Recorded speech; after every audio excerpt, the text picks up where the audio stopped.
gobierno. Es que Gustavo le hizo el favor al presidente Petro pensando que lo iban a dejar como ministro del Interior en propiedad, y mire, lo utilizaron, y hoy en día quien es ministro es el señor Armando Benedetti. Doctora Garrido, ¿este error se puede corregir de alguna forma sin necesidad de tumbar toda la reforma? Pero corregir si es que se hizo un trámite que está viciado. Nos convocó un señor que no era ministro en unas sesiones que no estaban, que no habían nacido a la vía jurídica.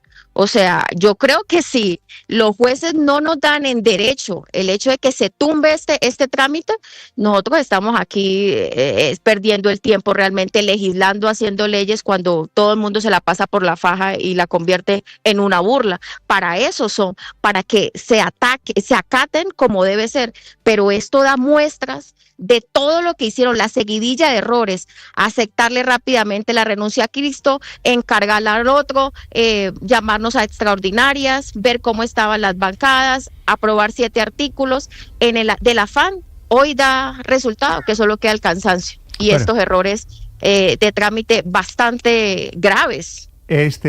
Si lo llega a confirmar, por supuesto, en su momento, cuando vengan las demandas, será protuberante. Doctora Garrido, gracias por acompañarnos esta mañana.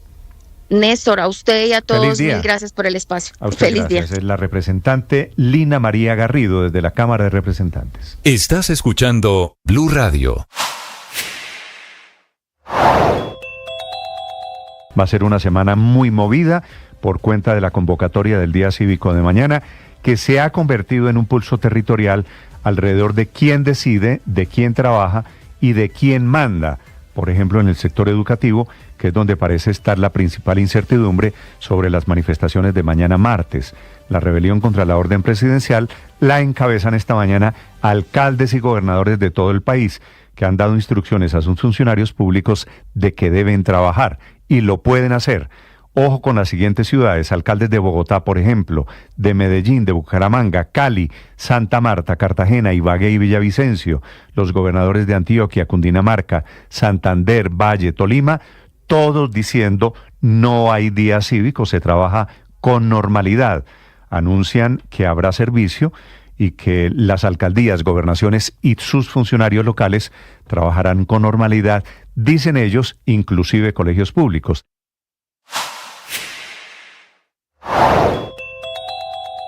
FECODE, que es un sindicato gigante, tiene más de 350.000 afiliados en todo el país, que le da clase a más de 6 millones de niños, dice esta mañana que no habrá clases en los colegios públicos de Colombia, que ellos, los profesores, van a salir a marchar y que seguirán la instrucción del día cívico y de la protesta social a favor de la consulta popular. 9-3, el presidente Petro Felipe está en modo campaña política, por supuesto ya en modo de consulta popular, descalificando a todo el que no está con su consulta popular, a todo el que no está de acuerdo con sus políticas, diciendo que los alcaldes son alcaldes de la muerte, que no van a ser recordados por los pueblos. Muy activo esta mañana el presidente Petro en sus redes sociales, obviamente con la impronta gigante de que esto ya es puro activismo político.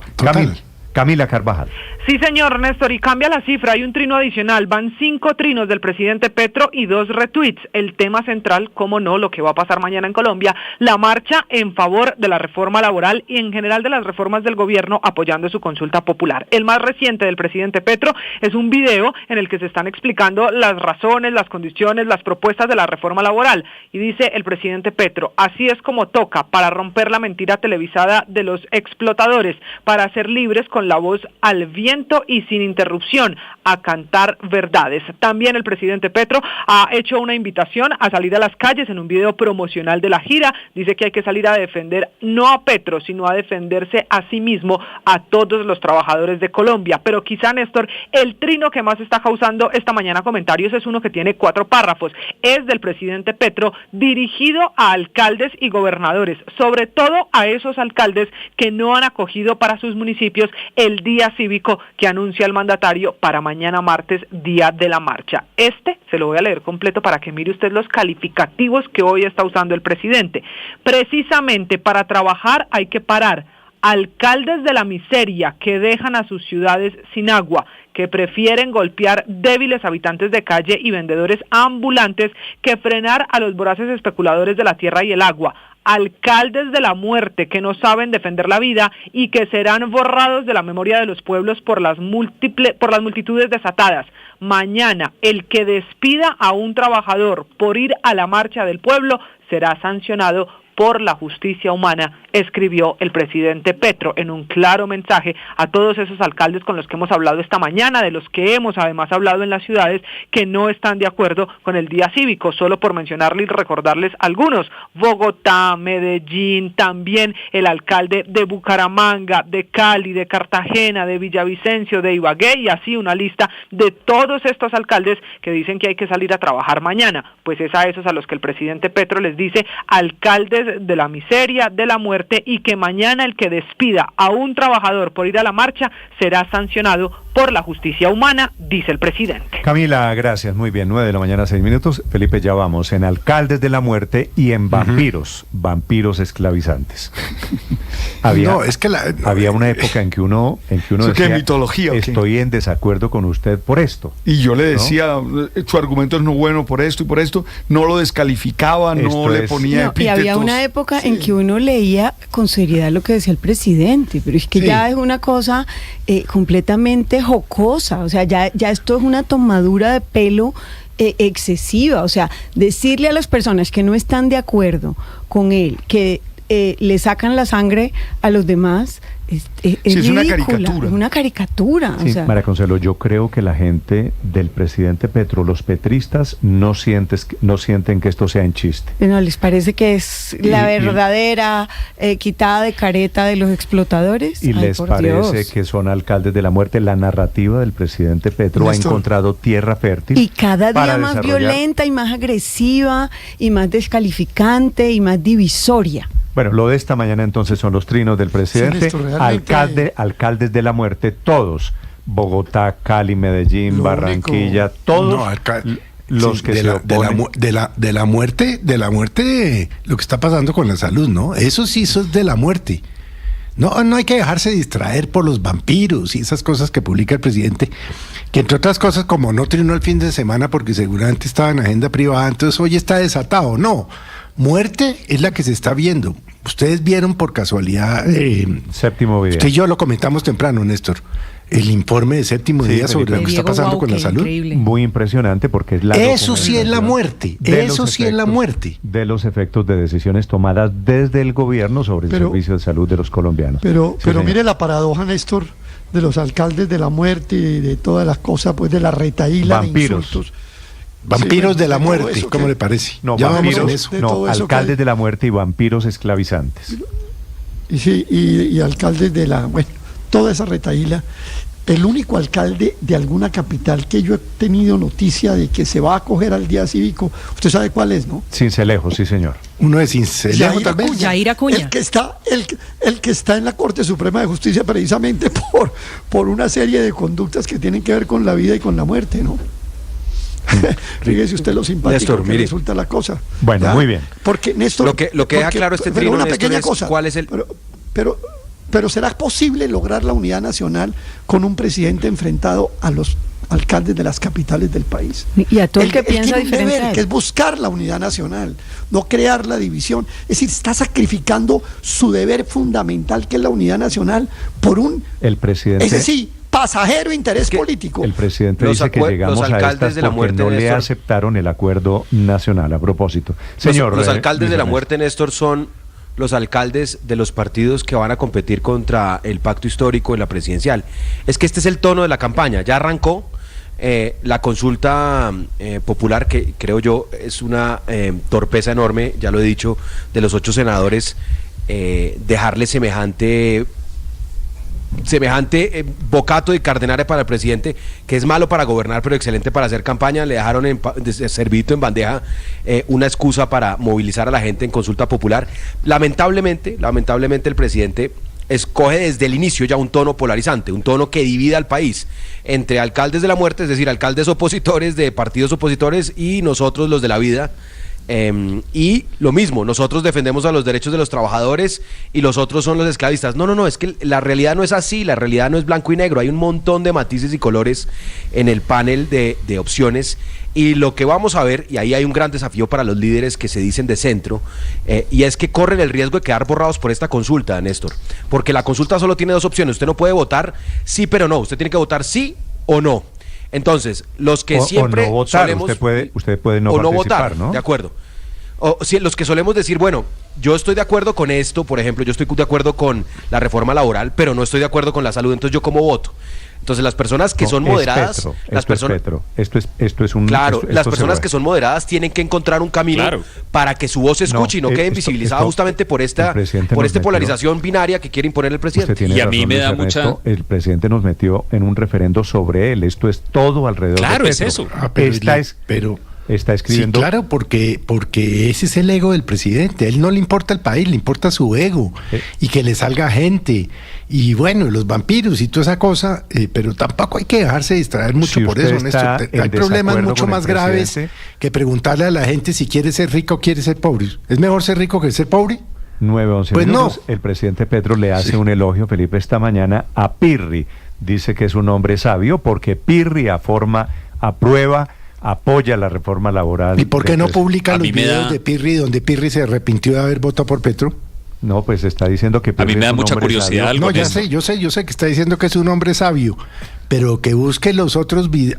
No, porque se le confunden con caso cerrado. No, mentira. 9:12, señor Andrés. A mí, Néstor, me da mucha curiosidad algo, y es, aquí por supuesto vamos a ver todo ese despliegue de la retórica que es típica del presidente Petro, que básicamente consiste en decir que el que no está con él está con la muerte, con el paramilitarismo, con la esclavitud, con etcétera, etcétera. Pero todo eso, con el fascismo, todo eso.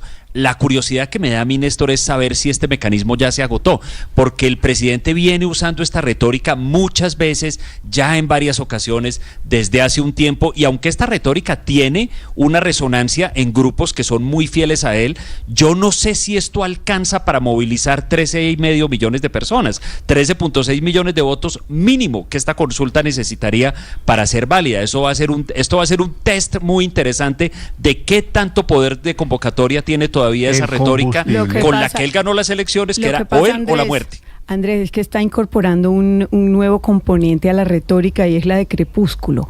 Hace rato está hablando de vampiros y de chupasangre. La serie aquella Sí, claro. Ahora está en el capítulo Crepúsculo. Estamos en capítulo de... ¿Ya pasó el de Aureliano Buendía? Vampiros. Ya pasó el de Aureliano Buendía. Ya pasó 100 años de soledad y ahora estamos en la serie de vampiros. ¿El rico Epulón también pasó ya? Sí, ya pasamos por la Biblia, ya pasamos por Epulón, ya pasamos por Aureliano, ahora estamos en Crepúsculo. Vampiros. Algo tan serio, mire cómo puede terminar en caricatura. Porque yo creo que la discusión es seria, pero no así. Esto me acuerdo de una película. 9:13 minutos. ¿De qué película se acordó Paola? Se llama Vampiros en La Habana. No sé si se acuerda. Pero bueno, el caso es que sí, no me acuerdo de Vampiros. Debe ser muy vieja porque yo tampoco. Sí. Es viejita, es como, bueno, del 85. Como del 80 y algo, y además inspirada en un libro también. Pero bueno, el cuento todo del esto 85? Va a que efectivamente protesto. Sí, pues sí, yo era chiquita.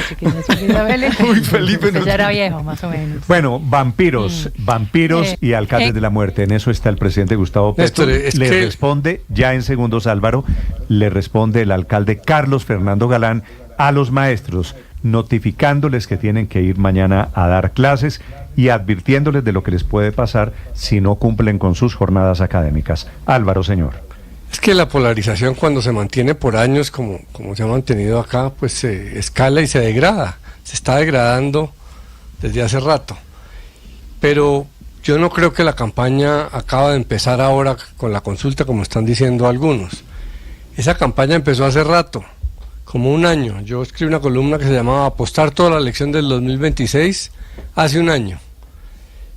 Yo creo que eso hicieron las partes enfrentadas. Petro, cuando entendió que la oposición no iba a aceptar la oferta de acuerdo nacional, iba a jugar todo a derrotarlo.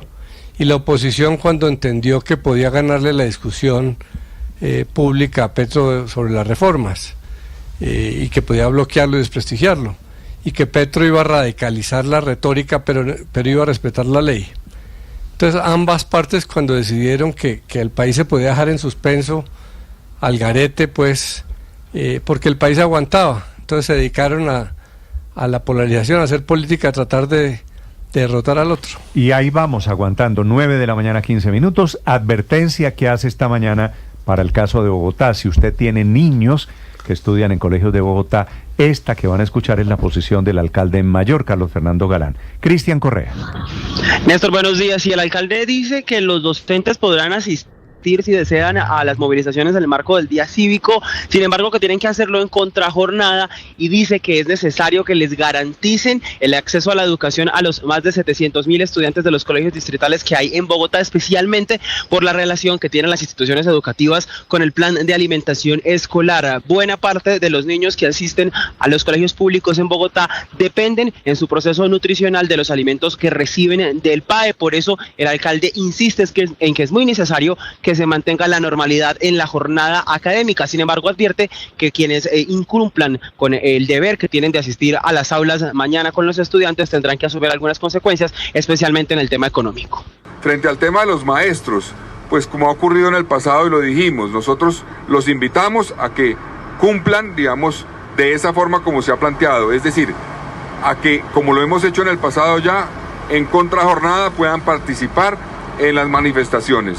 Pero aquel que tenga la responsabilidad de ir a cumplir su deber, de trabajar con los niños, las niñas y los adolescentes de Bogotá y no cumpla, pues obviamente tendrá una implicación en términos de su pago, porque es normal y así lo hemos planteado. Tenemos que garantizar que sigan operando los sistemas educativos de Bogotá y así lo haremos. Así las cosas, entonces, quienes no tengan una justificación mañana para ausentarse de las aulas y cumplir con sus jornadas como docentes tendrán que cumplir con unas implicaciones económicas en su salario, como lo ha afirmado el alcalde Carlos Fernando Galán.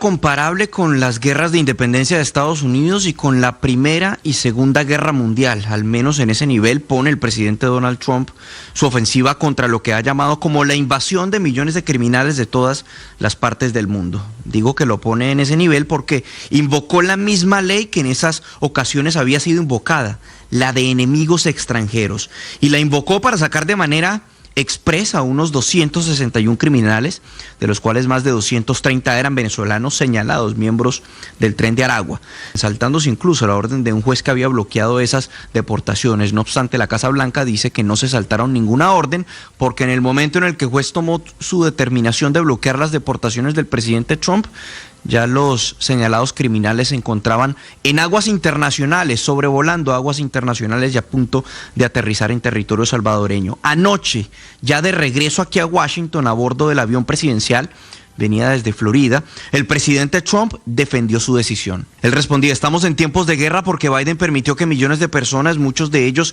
criminales del peor nivel, entraran, vaciaron sus cárceles, otros países vaciaron sus cárceles para llenar a los Estados Unidos. Eso es una invasión y esos son criminales, asesinos, narcotraficantes, capos, gente de instituciones mentales. Es una invasión y en ese sentido es una guerra, decía el presidente Trump.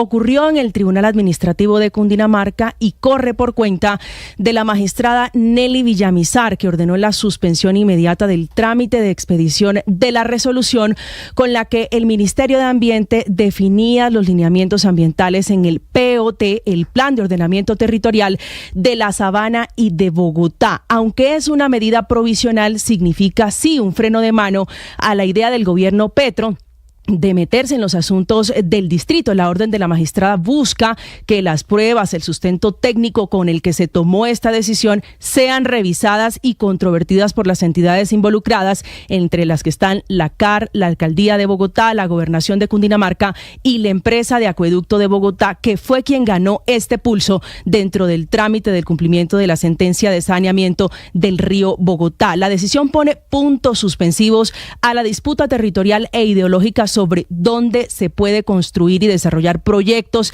y le da la razón al alcalde Carlos Fernando Galán, que estaba reclamando el espacio para participar en la construcción y el estudio de esta resolución que alcanzaron a publicar en la página web del Ministerio de Ambiente y que le daba plazo hasta el viernes pasado. Blue Radio y bluradio.com.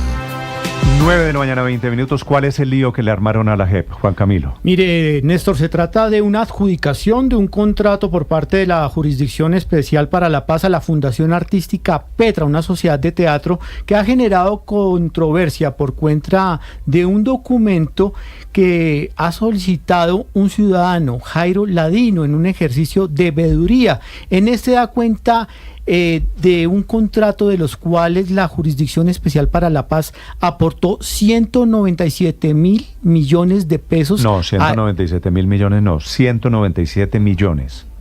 197 millones de pesos, tiene usted razón, al Teatro Petra, dirigido por los actores Fabio Rubiano y Marcela Valencia. En ella el objetivo de este contrato, según el documento oficial... Pregunto, ¿y cuál es el problema? El problema es que la JEP supuestamente no tiene plata. Recuerde usted que está reclamando recursos, recuerde usted que también se está quejando por los recortes que vienen de parte del gobierno de los Estados Unidos. Y en este documento oficial dice que la destinación de estos recursos era realizar acciones comunicativas que permitan, a través del lenguaje del arte dramático, generar la comprensión social y la aprobación de los desafíos misionales de la Jurisdicción Especial para la Paz. Si usted me pregunta qué significa eso, me imagino que a través de una obra de teatro comunicar para qué sirve la JEP. Mantener el juicio. ¿Y cuál es el problema que a 8 actores les hayan pagado a cada uno 13 millones de pesos? Pues Néstor, que se le dé también las funciones de la JEP. Cada actor recibió 13 millones de pesos por 8 presentaciones. Marcela Valencia, 13.800.000 pesos. Sí, cada uno 13 Juanita millones. Cetina, también 13 millones. Charon Pacheco, Bernardo García, por 8 Juan Diego Marín. Quiere decir, cada una de las presentaciones de un actor, un día de una presentación, se ganaba 1,5 millones de pesos. ¿Cuál es el problema? Ellos tienen todo el derecho, Néstor, de cobrar lo que quieran cobrar, pero la situación de la JEP y la realidad es esa. Están alegando desde hace varios meses falta de presupuesto, porque usted tiene que definir las prioridades. No puede destinar dinero para una obra de teatro cuando tiene por el otro lado una falla en el presupuesto para el funcionamiento de la Jurisdicción Especial para la Paz, que tiene un mandato claro. El gobierno que necesitan plata para su funcionamiento, que se están quedando sin dinero. Honestamente me parece que están armando una tormenta en un vaso de agua. Felipe, yo no sé si usted le ve algo raro. Hicieron una obra de teatro, una organización que es autónoma, la Jurisdicción Especial de la Paz. Sí, pero Néstor, ¿y esa plata por qué se gasta en teatro? ¿No es que no tienen plata?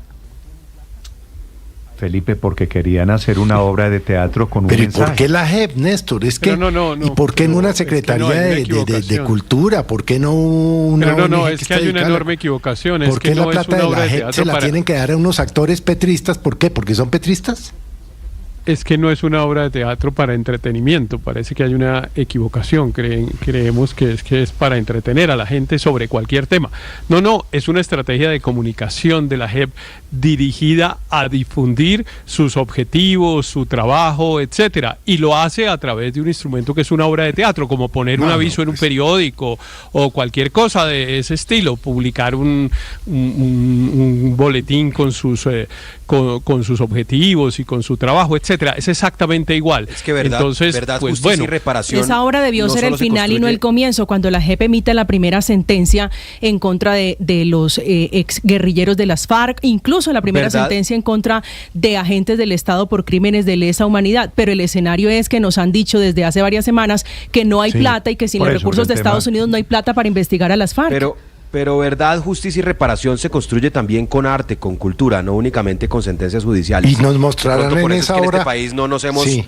De pronto es por eso que en este país Felipe, no hemos podido. Y Néstor, nos mostrarán en esa hora de Felipe, teatro por qué tantas condenas contra los militares y ninguna para los guerrilleros. Estamos estudiando el tema. ¿Habrá eso o tampoco? Es que eso hace parte del derecho de expresión del arte. Felipe. ¿Habrá alguna oportunidad en que yo esté tratando de hacer una intervención y Felipe no me interrumpa las 3 palabras emitidas? Ojalá. Sí, ha habido muchas. Bueno, pero si quiere, Luis Ernesto, le recomiendo, escuche a Fabio Rubiano, que es un gran actor, Néstor, director. Perdóneme un segundo, Héctor, quiero saludar sobre este tema a Fabio Rubiano. Creo que todos lo recordamos porque ha hecho papeles memorables en teatro, en la televisión colombiana, y es un hombre en su sector profundamente respetado, que es el actor contratado, director de teatro contratado por estos efectos por la Jurisdicción Especial para la Paz. Usted es el director del Teatro Petra. Fabio, buenos días.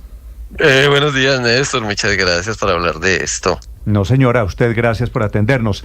¿Cuál es el rollo? ¿Qué es lo que pasó con este rollo de un contrato con la JEP, Fabio? Nada, nosotros nos llama la JEP a finales de 2023 y nos dicen exactamente esto, que queremos hacer como un eje comunicativo respecto a lo que está sucediendo, lo que hacemos en la JEP. Desde el arte dramático, ¿cómo es posible hacer eso? Ahí es cuando empieza la investigación, cuando se llegan a acuerdos, no solo económicos, sino también otro tipo de acuerdos, como que no iba a ser una pieza institucional, que íbamos a tener total libertad, que no iba a ser una pieza de propaganda, lo cual tampoco le interesaba a la JEP que fuera así, sino hablar exactamente de nuestra libertad, de lo que sucedía. Ahora, hay varias cosas respecto a lo que acabo de escuchar, y es que tiene que ver la JEP con Petro. Eso no tiene, la JEP se crea en el 2016 en el gobierno de Juan Manuel Santos. Y lo primero es, y el Teatro Petra no es un teatro petrista, es petrista por Petra, no por Petro. Ahí hay diferentes posiciones. Dentro del grupo hay uribista, hay gente fajardista, hay gente que votó por Petro, hay gente que no. Entonces no hay una unidad. Y la otra es que las obras nunca tienen un color de partido. El teatro obviamente es un hecho político, pero no es un hecho partidista. Fabio, entonces, para dejar eso claro. ¿Hace cuánto existe el Teatro Petra? 40 años. Petra 40 no años. Tiene, Petra, entonces, primera aclaración. Petra no tiene nada que ver con Petro. No, señor. De hecho, en el 2015 hicimos una coproducción. ¿Qué quiere decir Petra? Petra quiere decir Pequeño Teatro Abierto. Eso lo fundamos en 1985. Entonces Petra es Pequeño Teatro Abierto. Okay. Para seguir haciendo aclaraciones frente a los precios, que dicen que cada actor se ganó 1.380.000 pesos por función, tampoco es cierto. Cada actor se ganó 13.800.000, pero eso incluía 3 meses de ensayo y 8 funciones. Entonces no es tanta plata la que se ganó cada actor. Quisiéramos pagarle eso. Los actores se ganaban aproximadamente como 800.000 pesos por función de esas 8 funciones que teníamos para la JEP, de las cuales hicieron 6 en Bogotá y 2 en Medellín, que ese era el contrato al que habíamos llegado. ¿Cuál es, Fabio, y cuál es la obra de teatro que ustedes hicieron o que ustedes montaron? ¿Quién la escribió? ¿De qué se trata? La escribí yo. A ver, exactamente de lo que hace la JEP. Lo que pasa es que todo lo hacemos con personajes de ficción, obviamente a partir de obras de la realidad. Y todos los personajes tienen todas las contradicciones, incluidos los magistrados, que en algún momento de la obra se preguntan, ¿y qué tal que esto no sirva para nada? Frente a otros comentarios que decían ahí, que siempre acusamos a los militares. No es cierto. No es cierto. Yo les invito a que vayan a ver la obra.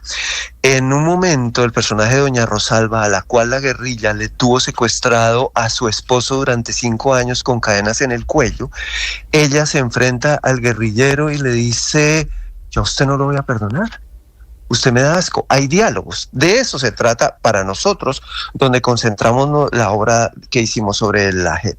Y es todo el trabajo de los cooperantes que tienen reuniones tanto con víctimas como con responsables, para que en un futuro se puedan reunir cara a cara y pueda haber como una reconstrucción de un tejido social entre gente que no se puede ver. Entre aquella mujer que su marido estuvo encadenado 5 años por la guerrilla, se encuentra con el jefe guerrillero. Aquella mujer a la cual un militar le mató a sus hijos y los hizo pasar como guerrilleros, se encuentra con él. Que una u otra perdone o no perdone, eso ya forma parte de la obra. Tampoco quiero hacer spoiler porque me interesa que la vean. Sí. ¿La obra la están presentando todavía, Fabio? La obra la estamos presentando todavía y vamos a acabar ahora, pero a raíz de esto creo que vamos a extender la temporada. Pues con esta oleada de publicidad, es que yo creo que esto es muy al estilo de los debates colombianos. que es dar palo dependiendo de quién es la víctima, sin ver la obra, sin leer el documento, sin estudiar absolutamente nada, ¿no? Entonces, aquí se le da palo porque suponemos que son unos actores petristas, porque el teatro se llama Petra, porque lo contrata la JEP, entonces eso marca un sesgo, ¿no? Usted ya lo entendió. Sí, sobre todo pues como la mano de bots y la mano de haters que dan información falsa. Entonces Fabio Rubiano recibió 197 millones.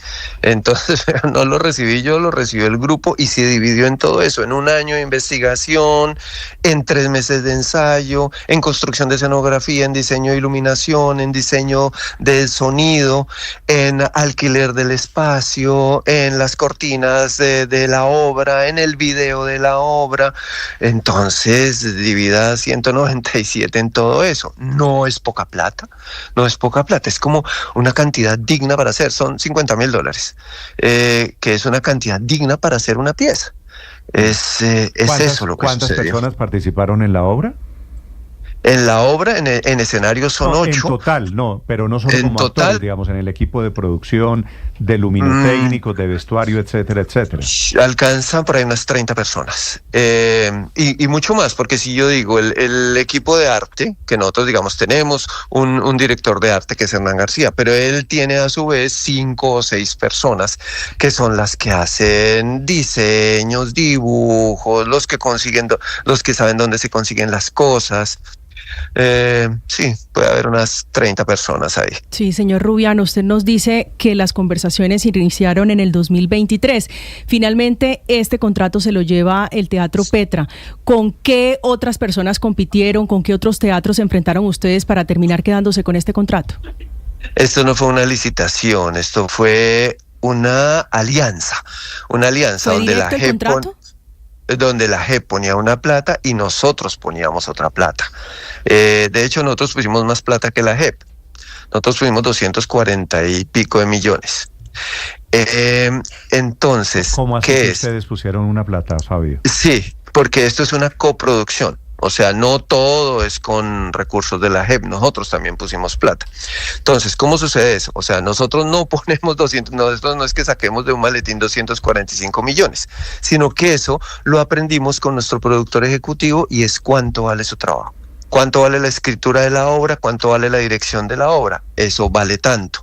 ¿Cuánto vale el alquiler de nuestro teatro durante un tiempo de ensayo, durante un tiempo de funciones? Eso tiene un valor.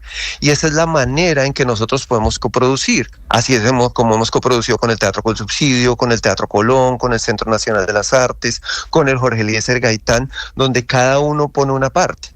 O sea, el trabajo de actores, de dirección, de escritura, de investigación tiene un valor y eso es lo que se pone sobre la mesa como eje de la coproducción. Sí. Fabio, ¿la obra presentada por la JEP tuvo un periodo, tuvo una temporada? Sí, para la JEP se presentaron 8 funciones que fueron tanto para magistrados, magistradas, personal de la JEP, víctimas, cooperantes, donde ellos traían el público. Después de eso, la obra quedó para nosotros porque a la JEP no le interesa lucrarse con lo que sigue de taquilla, lo cual nos parece una gran generosidad. ¿Y la gente que la vio, qué mensaje tenía cuando lo presentaron para magistrados o funcionarios de la JEP? Hay una aceptación total, no solo de los magistrados, que lo primero que revisan es el lenguaje jurídico, que eso ya estaba aprobado, hubo unas pequeñas correcciones del lenguaje jurídico, no hubo ningún comentario acerca de, oiga, es que le están dando muy duro aquí a los magistrados, o le están dando muy duro al guerrillero, le están dando muy duro al militar, o las señoras no tienen la razón, etcétera, etcétera. No hubo ninguna intervención temática, hubo libertad absoluta. En eso llegamos a un acuerdo. La gente, ustedes pueden ver los mensajes en redes de la gente que ha visto la obra. Pueden ver el nivel de emocionalidad que le dan a la pieza. Creo que es de las obras más exitosas que hemos tenido, después de Labio de Liebre y de Historia de una oveja. Labio de Liebre, que hablaba en otro momento del proceso de justicia y paz, pero bueno, eso es otro tema. Sí.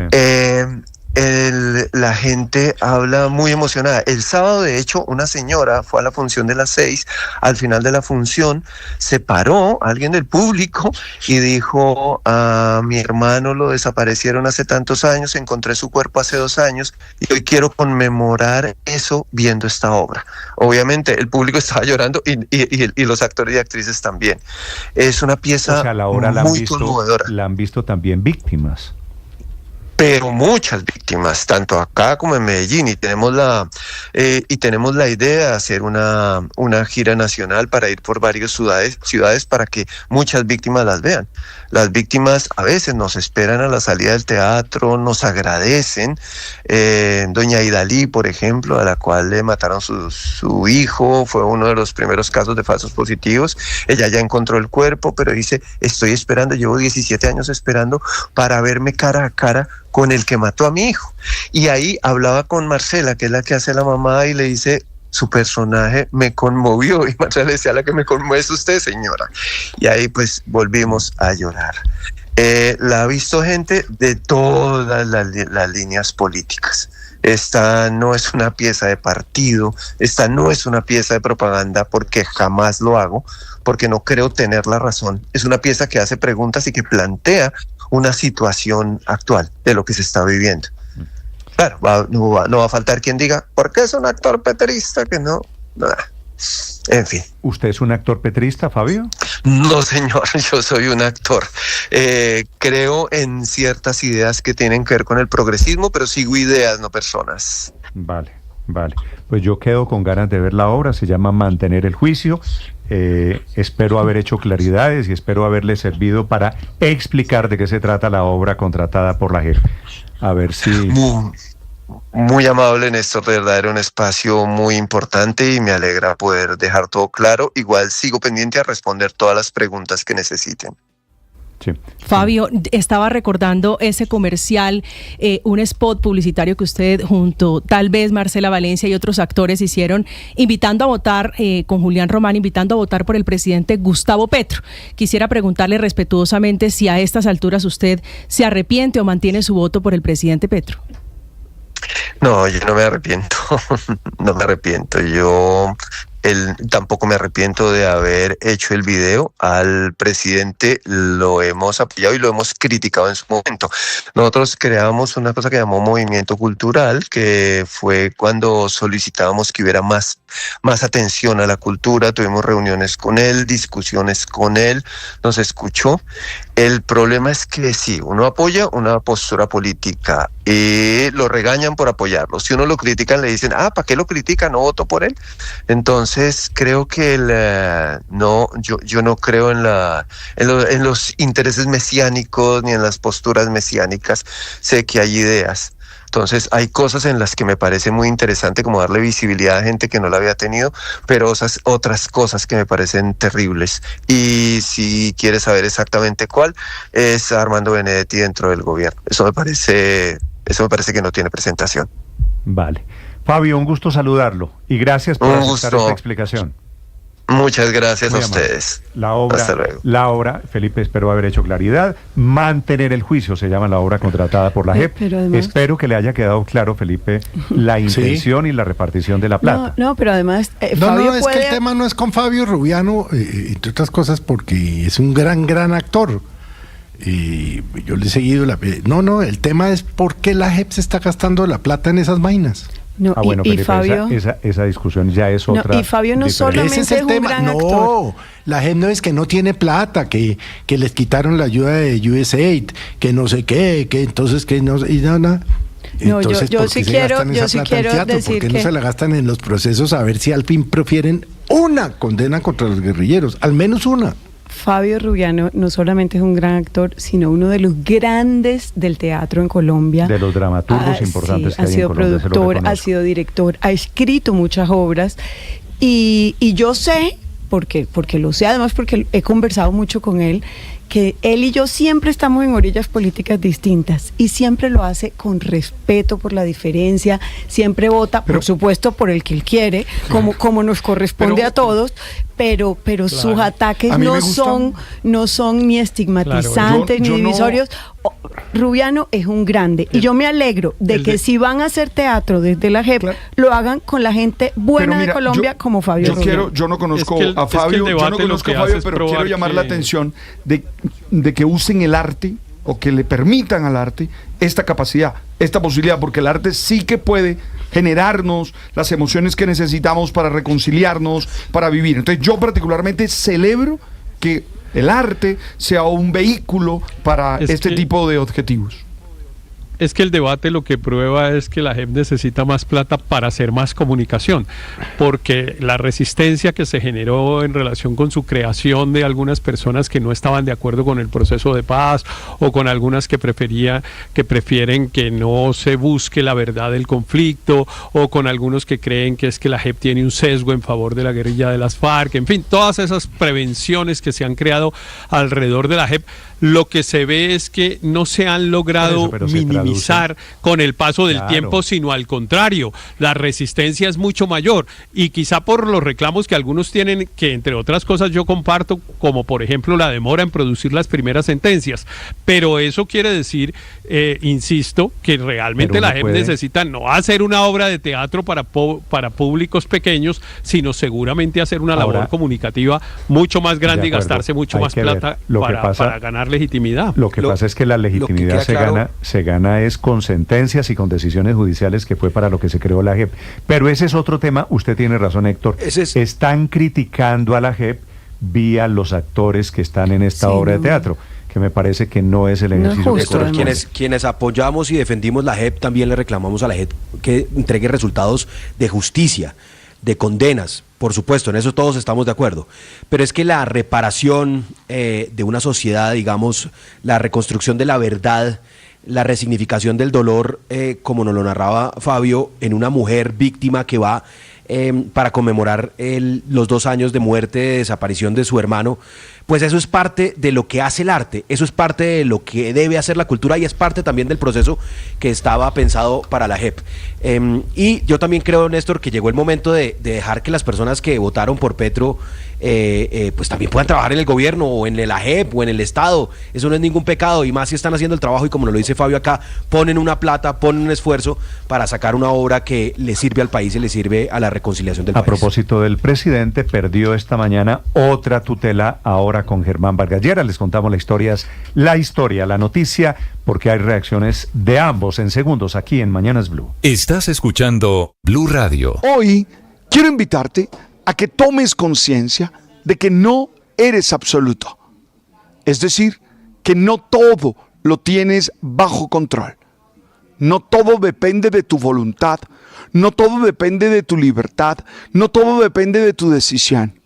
Hay situaciones que se salen de las manos, que se salen de control y que tú tienes que ver cómo actuar ante ellas.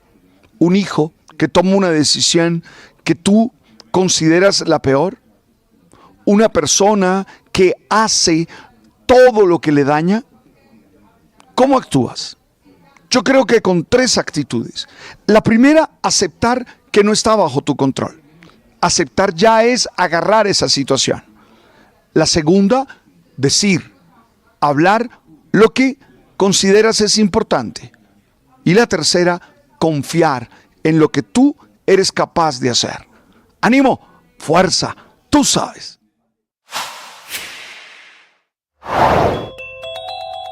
La Asociación Distrital de Educadores convocó una movilización para mañana martes 18 de marzo con el objetivo de apoyar la reforma laboral que actualmente se debate en el Congreso.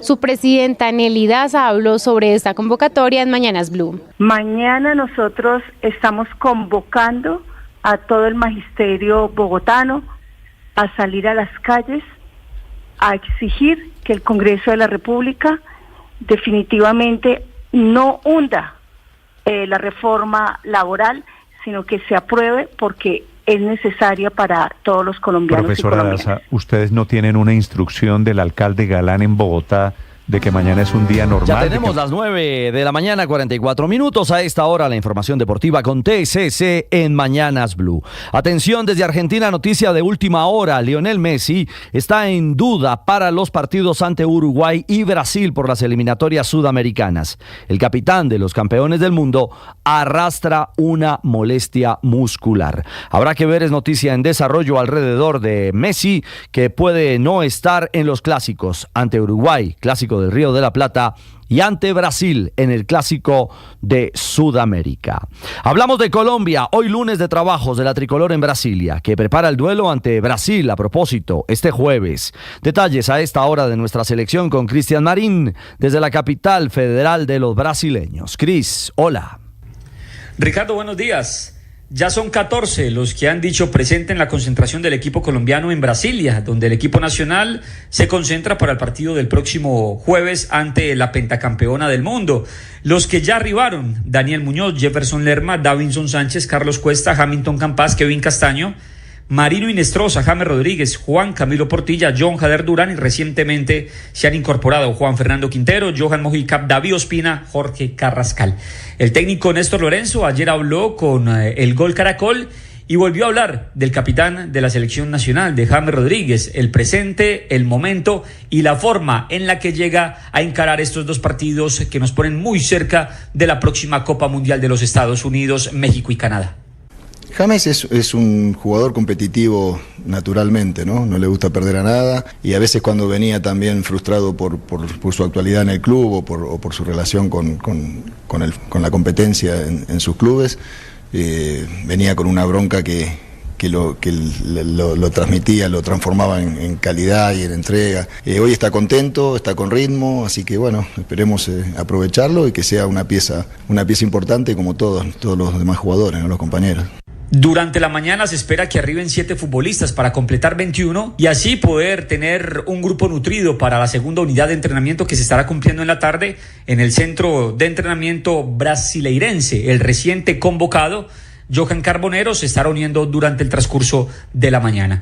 Desde Brasilia, capital de Brasil, al lado de la selección Colombia, Cristian Marín, Blue Radio. Gracias, Cristian. Y mientras James Rodríguez llegaba a la concentración en Brasil, en Europa se reveló su entrevista con Edu Aguirre.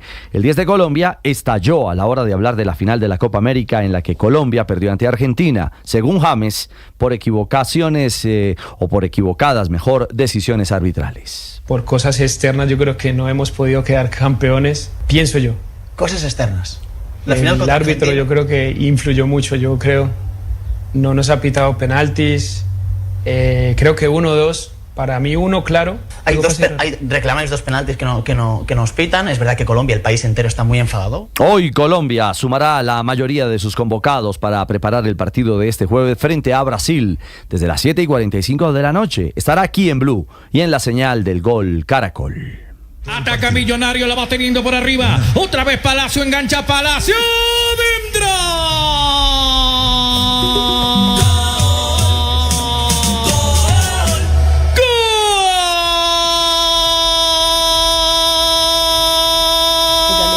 Gol embajador, triunfo azul en el Campín frente a Águilas Doradas Río Negro. Quinto triunfo de Millos que lo consolida en el grupo de los 8. Un hecho marcó el juego. El cambio de Leo Castro, al que sacó David González al minuto 69, desató la furia de parte de los fanáticos que insultaron al entrenador azul. David se refirió a la reacción de los aficionados. El tema de la hinchada lo aceptamos. Es normal, se viene de unos meses difíciles después de la eliminación del torneo pasado, pero como lo he dicho varias veces, es responsabilidad nuestra cambiar eso. Y lo aceptamos y ponemos la cabeza en alto, el pecho y sabemos que tenemos que seguir trabajando, seguir mejorando y seguir ganando partidos. A propósito de David González, acaba de salir boletín de sanciones de la DIMAYOR y el entrenador es castigado con 2 semanas sin ejercer cualquier actividad relacionada con el fútbol. Esto por las declaraciones tras el partido contra Junior, donde criticó el arbitraje de Norberto Ararat. Rivera que la va poniendo arriba, pelota para que llegue enamorado, Castrillón de pierna derecha, Castrillón le va rematando abajo, maravilloso. Y fue maravilloso gol para el triunfo Tiburón en el Llano, 1-0 que lo certifica en el grupo de los 8 y que puso a reflexionar al técnico del Junior, César Farías, tras superar a Llaneros. Pues sabíamos lo difícil que es la plaza, lo difícil de jugar de visitante. Nosotros el año pasado no estuvimos también de visitante y es una cuota que siempre se le reclama a Junior. Y este año felizmente llevamos 4 visitas y hemos sumado en los 4 partidos. Entonces hoy fue con seriedad, un partido serio. El Yuyu es cuarto con 16 puntos. Pausa y hablamos de los goles colombianos por el mundo.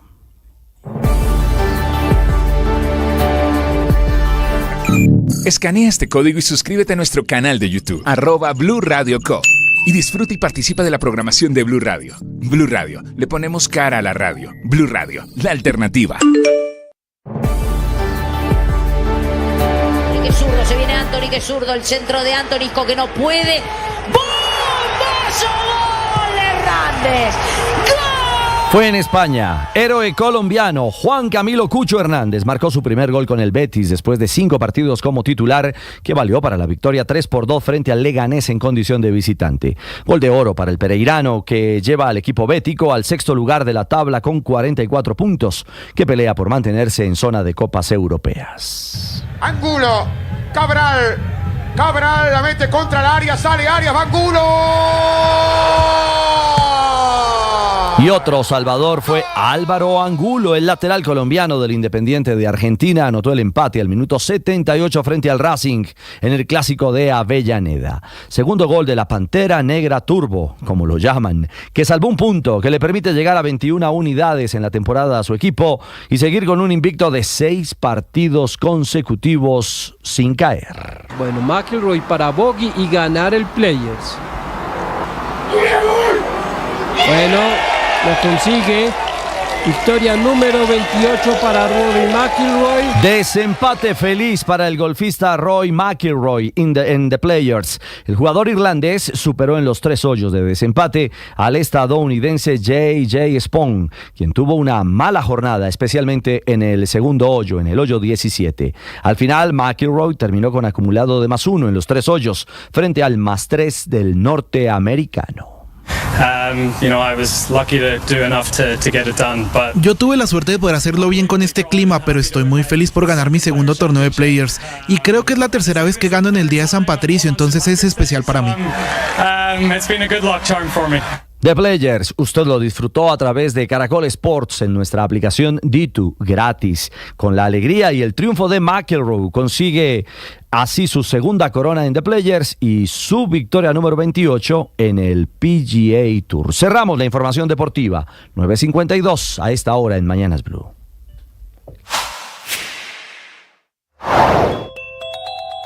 Para el gobierno de Nicolás Maduro, pues haber invocado esta ley de enemigos extranjeros criminaliza de forma infame e injusta a los migrantes venezolanos, quienes según el chavismo son víctimas de las mismas sanciones de Estados Unidos. En un larguísimo comunicado de 4 páginas emitido por Cancillería, pues Venezuela tacha la norma como una ley anacrónica, ilegal, que es violatoria de los derechos humanos y que evoca los episodios más oscuros de la historia de la humanidad y que es usada ahora para perseguir a la migración venezolana. La ley, recordemos, establece, como nos contaba Juan Camilo, que todos los venezolanos mayores de 14 años que se encuentran en Estados Unidos y no estén naturalizados o sean residentes permanentes legales, están sujetos a ser detenidos, retenidos y expulsados en calidad de enemigos extranjeros. Y aunque desde el chavismo se insiste que no son terroristas, ni criminales, ni enemigos extranjeros, sino víctimas que cruzaron la frontera en búsqueda de alternativas de vida por razones económicas, y lo reconocen, acusan nuevamente a dirigentes opositores de haber solicitado una y otra vez la aplicación de estas medidas. Destacar, Néstor, que en estas imágenes publicadas por el gobierno de El Salvador está Francisco Javier García Cacique y su familia logró identificarlo. Afirman que no es ningún delincuente, que ni siquiera tuvo delitos en Venezuela, que de hecho en Estados Unidos estaba en libertad porque tampoco había cometido algún delito, excepto ingresar pues irregularmente por la frontera con México, que solo por tener tatuajes lo relacionaron con el Tren de Aragua.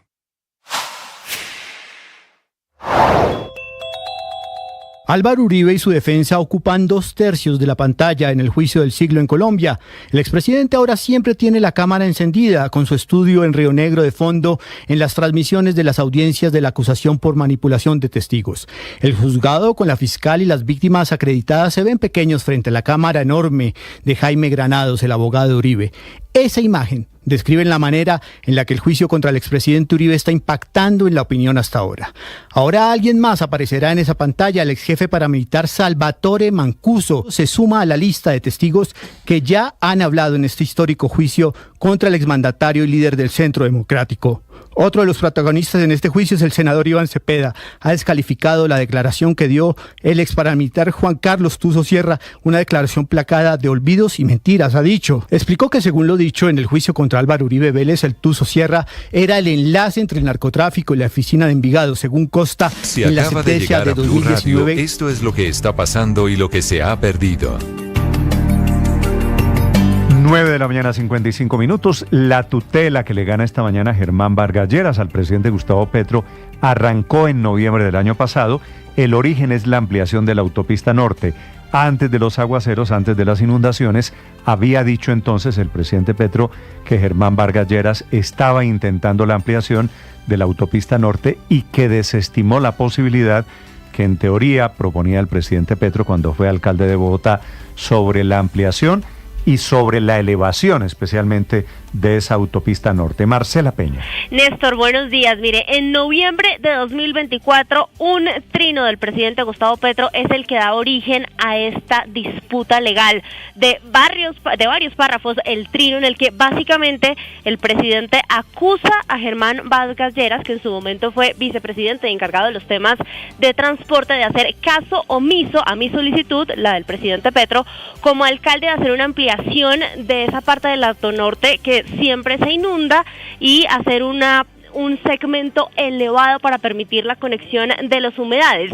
Al final se impuso la tesis peñalosista de la expansión urbanística depredadora que deja enormes ganancias y especulación inmobiliaria. Tan pronto salió ese trino, Vargas Lleras presentó un derecho de petición ante la Agencia Nacional de Infraestructura preguntándoles si en efecto en alguna oportunidad Gustavo Petro, como alcalde de Bogotá, pidió la elevación de ese fragmento de la autopista y llegó a la conclusión de que jamás se hizo propuesta alguna para construir ese tramo elevado que hubiera permitido la conexión entre los dos humedales Guaymaral y Torca. De ahí nace la solicitud de rectificación que hoy el juez le concede a Germán Vargas Lleras bajo el argumento pues de que se debe proteger su derecho al buen nombre y a la honra. Le da 48 horas al presidente Gustavo Petro para corregir las afirmaciones y hay respuesta del presidente. No puedo decir una mentira, así me lo ordenen con pena de cárcel, dice Gustavo Petro en su cuenta de X. Germán Vargas Lleras fue a mi oficina de alcalde a pedirme que la concesión vial de la autopista norte se ampliara hasta llegar a Bogotá con la prórroga de la concesión jugosa y yo le dije lo que pensé era más sabio, que antes que el negocio estaba el cuidado de las aguas. Marcela, sigue otra frase después de esa del cuidado. Que la autopista debería elevarse para liberar el agua. Esa última parte, la petición concreta de la elevación es lo que dice Vargas Lleras, nunca ocurrió. Sí, y lo está reiterando esta mañana Felipe. Le escribo a Germán Vargas Lleras sobre este mensaje del presidente a ver qué tiene por decir. Y me escribe Vargas Lleras diciendo que el presidente Petro vuelve a mentir esta mañana. Me escribe lo siguiente, voy a citarlo entre comillas. Yo jamás fui a la alcaldía siendo Petro alcalde y yo vicepresidente. Miente Petro. Entonces, eso es facilísimo de comprobar, Néstor. Primero yo veo muy difícil que un vicepresidente vaya al despacho del alcalde y no viceversa. Eso ya por ahí lo veo muy difícil. Y segundo, es el presidente Petro, no le gusta cumplir las sentencias del Consejo de Estado, ni en la Corte Constitucional, ni en la Corte Suprema. Felipe, no le gusta, él está por encima de eso. En la respuesta de hoy, que no está rectificando, el presidente Petro dice que Vargas Lleras fue a su oficina.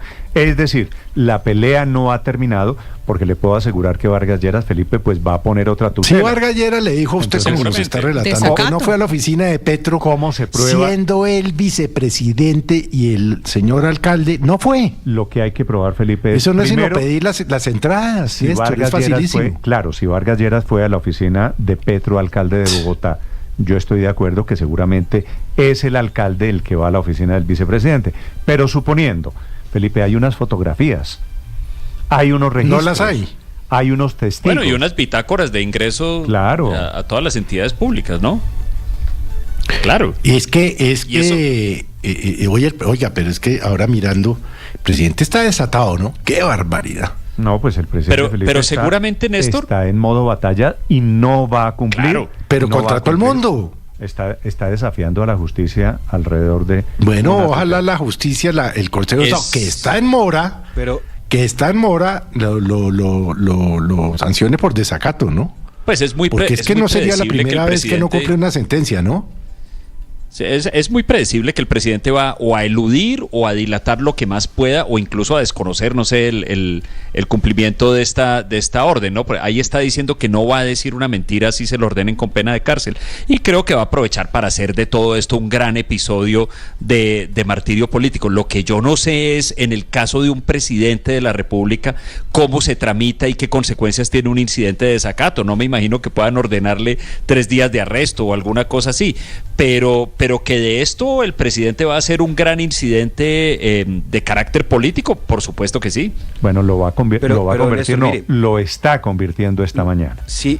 Si Germán Vargas Lleras fue al despacho del alcalde o se vieron en la calle o en el despacho del vicepresidente o en aquel entonces, si fue en el 2014 como ministro, pues no hay nada raro. Es que recuerden que Vargas Lleras fue encomendado por el presidente no es raro. Santos. Está diciendo el presidente está diciendo que Germán Vargas fue a su oficina a hablar de este tema. Claro, Vargas a pedirle como si se le hubiera ido a pedir un negocio y una concesión. Es que, Néstor, me parece que en el mensaje del presidente pareciera como si el vicepresidente o como Germán